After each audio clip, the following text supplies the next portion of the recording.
Hey, I'm Annalee Newitz, and it's time for bed. So let's get cozy and have a nice bedtime story. I put on my nice teddy bear robe, which is my coziest robe. I want you to get in bed or lie down and start to feel comfortable.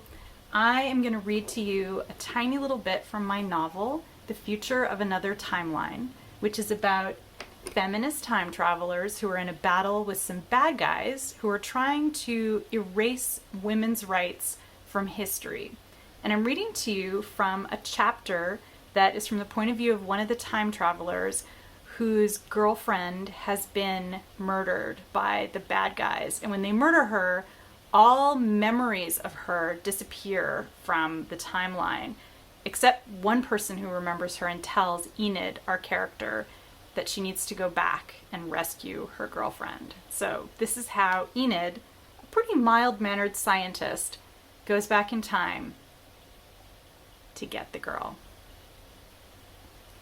They stole my memories of the woman I loved, leaving behind an absence with no originating presence.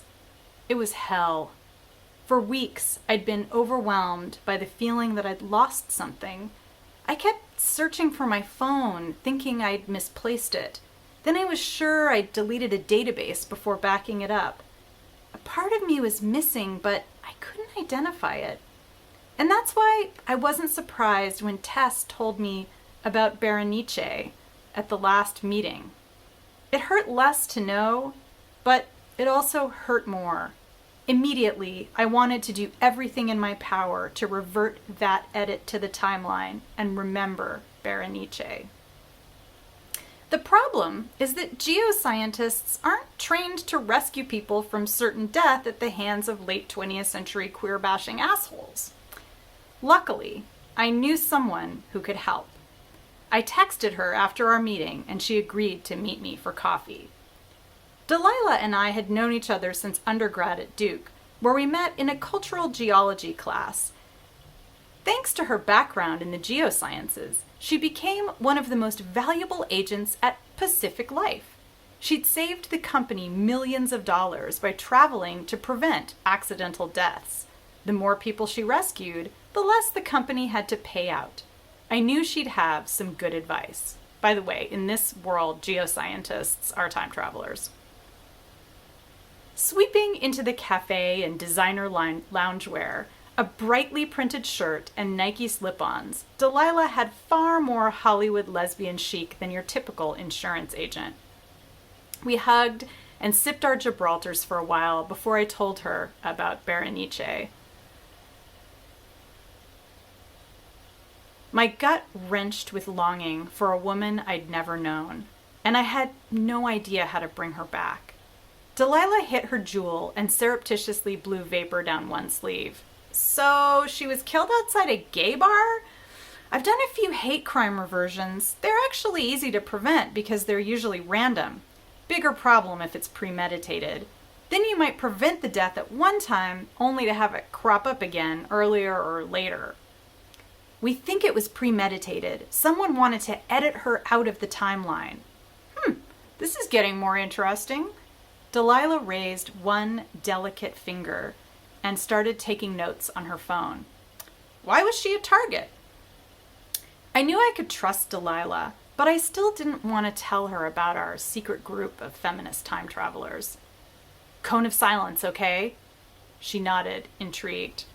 I'm part of a working group. We're trying to edit the timeline to get more rights for women and non-binary people. Unfortunately, we've caught the attention of some men who are reverting our edits. We think one of their goals is to edit trans women out of history. They killed her because she's trans? Well, not just that. I mean, she is trans, but she was also documenting trans history and... No, Enid, you had me at killing trans people. I'll take this one pro bono. Let's make those fuckers pay. Her eyes had a nasty gleam as she packed up her purse. Well, are you coming? So, fast forward, they go back in time to the early 1990s to a place called the Flex nightclub in North Carolina. It was the night of Berenice's murder, and there, at the center of everything, was Delilah. I smiled with relief. Her ability to slide into any social situation with panache was practically a superpower. I joined the small circle of women around her and said hi. "This is Enid, my friend from LA." Everybody introduced themselves, and I promptly forgot all their names except Berenice's. She called herself Flame. Either she wasn't going by Berenice yet, or she just had a preferred nickname at this time in her life. Her curly hair was bright red, just like her lipstick. There was a glow about her that I recognized from other friends who had recently transitioned. Berenice was happy in her own skin, maybe for the first time, and it was infectious. When somebody started singing a Madonna song, she shimmied along with it, bouncing against us and twirling. "Do you think it's weird to dance to karaoke?" she asked me with a flirty smirk. "I am bad at listening without moving." My heart ached. She was so beautiful. I couldn't believe that one day she would be planning to move in with me. Delilah's voice snapped me out of it. "Honey, you should always dance. You look amazing." Delilah moved her hips to the beat, then caught my eye. "Come with me for a smoke, Enid." Outside, she wasted no time getting to the point. "I think I've got our man. He's a straight guy named Fred who comes here to pick up trans ladies, and a few people have already warned me about him. I guess his dates sometimes disappear." She frowned. "You know what I mean?" I felt a chill that had nothing to do with the night air. "Have you seen him?" "Not yet, but I'm sticking close to Berenice. The problem, like I said, is this sounds premeditated. I might need to render him." "Render? What? You mean?" Delilah flicked her hair back and winked at a woman in a Boy Scout's shirt. "You said he was part of some conspiracy to edit trans women out of the timeline. What the hell do you care if he's deleted? I'm helping you out here." I swallowed hard. My research trips back in time involved going to public hearings and lobbying policymakers. Assassination was never an option. But Delilah was right. These guys had already killed Berenice. If we left Fred to his own devices, he might slaughter more. It wasn't like the cops were bending over backward to catch the dude responsible for killing so-called men in dresses, as they said in the newspapers.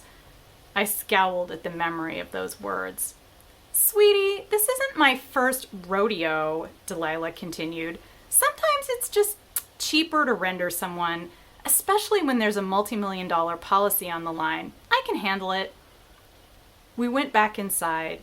Berenice was deep in conversation with a young guy at the bar whose blonde hair brushed the collar of his polo shirt.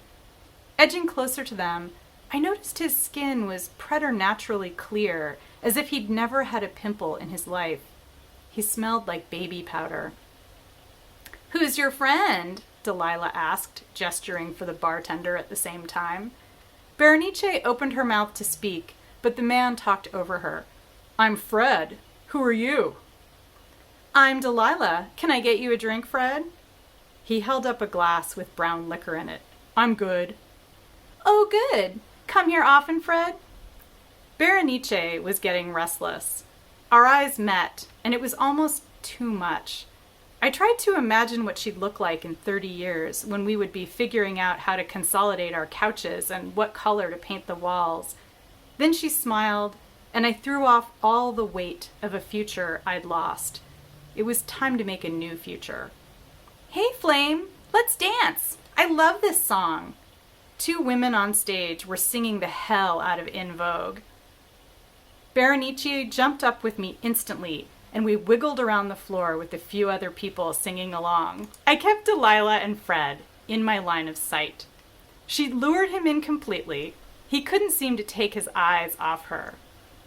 The lights strobed, and Delilah snuck something into his drink. I needed to keep Berenice away from the bar. "Why don't you sing something? I bet you have a favorite karaoke song."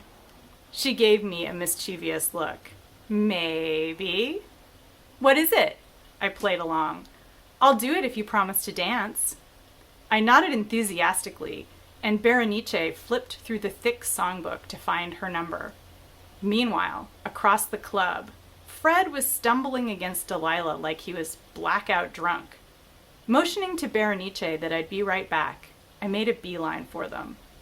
"Oh, look, it's my friend Enid. Remember Enid, Fred?" "Shh, good to meet you."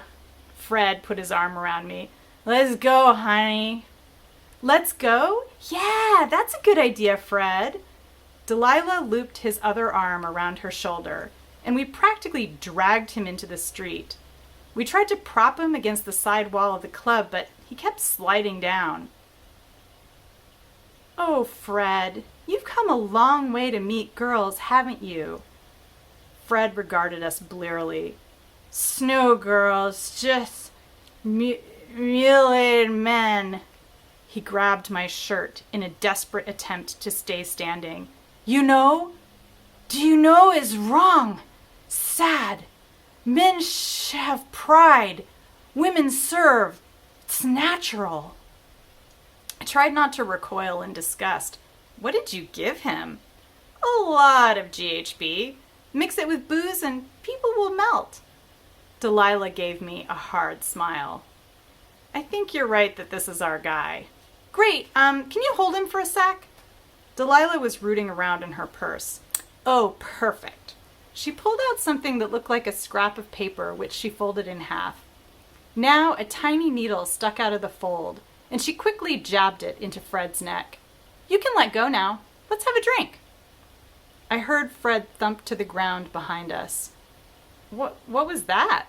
"Don't worry about it. Let's just say I know a guy in Virginia who is great at causing heart attacks." We got back in time to see Berenice take the stage. Her earrings winked stars as she threw her head back and belted out an old Runaways song that sounded new again. She had a great, growling voice, and suddenly all I wanted to do was dance. With each pulse of the disco lights, another memory of Berenice bloomed. We had met at a secret meeting in 2020. We shared mojitos afterward. She always laughed at my obscure critical theory jokes with genuine appreciation.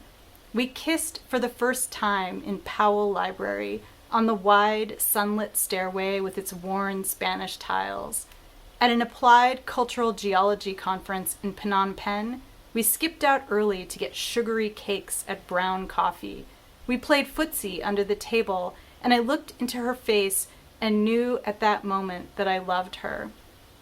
We watched a particularly terrible episode of that show, The Geologists, on her beaten-up old sofa, and decided it made sense to move in together and share my new couch. I jumped up and down, hands in the air, making sure Berenice saw me cheering for her with crazy, intoxicated joy. I couldn't wait to get back to 2022 and tell her all about it. All right, so tonight we defeated the bad guys, and I want you to have a super good sleep. Good night and have good dreams.